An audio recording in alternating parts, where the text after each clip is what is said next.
J'ai été invité pour parler de mon parcours de sportif, mais également de photographe. Donc le fait que je mène cette double casquette, je pense que ça a intéressé la BPI. Oui, c'est un honneur d'être invité parmi toutes ces personnalités et d'avoir la chance de pouvoir parler un peu de mon parcours et de ce qui m'a amené à être où j'en suis aujourd'hui. Oui, nous les sports amateurs, c'est vrai que c'est vraiment l'olympisme qui nous anime et qui nous pousse à nous dépasser chaque jour au quotidien. Donc ouais, cette médaille olympique, ça a été une concrétisation. Après, il y a les Jeux de Paris à la maison et c'est vraiment ce qui nous pousse à nous dépasser au quotidien. C'est la chance qu'on a dans notre modèle français. On s'entraîne tous ensemble à l'INSEP, qui est l'Institut national du sport, de l'expertise et de la performance. C'est là où s'entraîne une bonne partie des sports olympiques. Et en fait, on se côtoie tous. Et moi, particulièrement avec mes coéquipiers d'entraînement, on est une bande de potes. En fait, on a coutume de dire qu'on se voit plus souvent que nos femmes et enfants. Et c'est vrai qu'on se voit tous les jours, 2 fois par jour. Quand on part en compétition en stage, on partage des chambres d'hôtel. Et c'est vraiment cette émulation qui fait que notre groupe il se porte très bien et que voilà, il a un très bon niveau homogène. C'était particulier, moi c'était mes 3e Jeux Olympiques, c'était un contexte particulier avec la situation sanitaire qu'on connaît tous.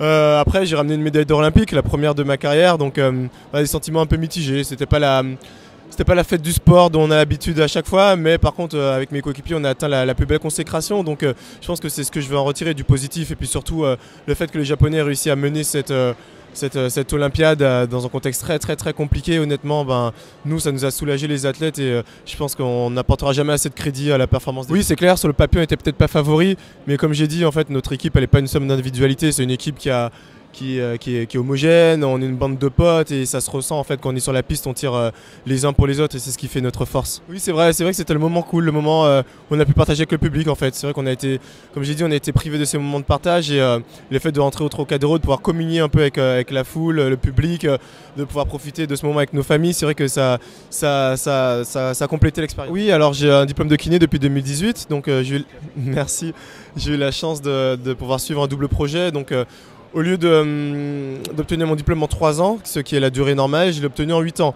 Alors je vous explique, j'ai des horaires aménagés, donc pour pouvoir concilier études et entraînement, j'ai dédoublé mes années. Donc au lieu de passer peut-être 4 modules chaque année, j'en passais 2. Et avant les Jeux de Londres et les Jeux de Tokyo, j'ai pris une année sabbatique, donc ce qui m'a amené de 3 à 8 ans. Oui, c'est vrai que c'est un sujet assez épineux, et grâce à ces Jeux Olympiques à la maison, c'est vrai qu'il est mis en lumière. C'est une bonne chose pour les sportifs de haut niveau, parce qu'on va dire qu'il y a des sportifs en activité qui sont en précarité, mais c'est d'autant plus vrai pour les sportifs qui s'arrêtent, parce que c'est quand même compliqué. On fait beaucoup de sacrifices et on fait en sorte de se donner moins de nos ambitions pour atteindre nos ambitions de médaille. Et c'est vrai que parfois on peut être amené à faire des choix qui nous amènent à ne pas faire d'études ou à laisser de côté les études. Et en fait, quand tout s'arrête, on se rend compte qu'on était pas forcément des pions, mais qu'on était juste des machines à gagner des médailles, et qu'on ne s'occupe pas forcément énormément de nous pour nous aider à nous reconvertir. Donc c'est compliqué en fait, parce qu'on trouve une passion qui est notre sport, et lorsque ça s'arrête on nous demande de trouver une deuxième passion. C'est déjà suffisamment compliqué dans cette vie de trouver un métier passion.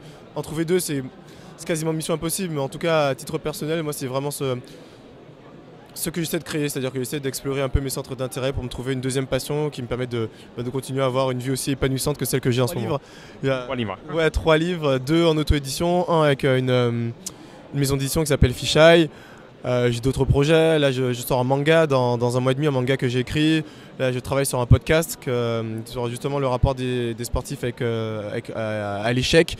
Donc voilà, moi je me nourris de tous ces projets, ça m'aide aussi à avoir un certain équilibre dans ma vie. Et voilà, en fait, je me contente pas d'être un sportif, je suis aussi un être humain qui a des projets, des ambitions. Oui, c'est vrai que ça me touche, ça me touche d'autant plus que j'ai une petite fille de 3 ans, donc c'est vrai que je suis sensibilisé au fait que de l'état dans lequel on va laisser la planète pour la future génération. Après, honnêtement, en tant que sportif, je suis conscient qu'on a un impact, qu'on a une voix.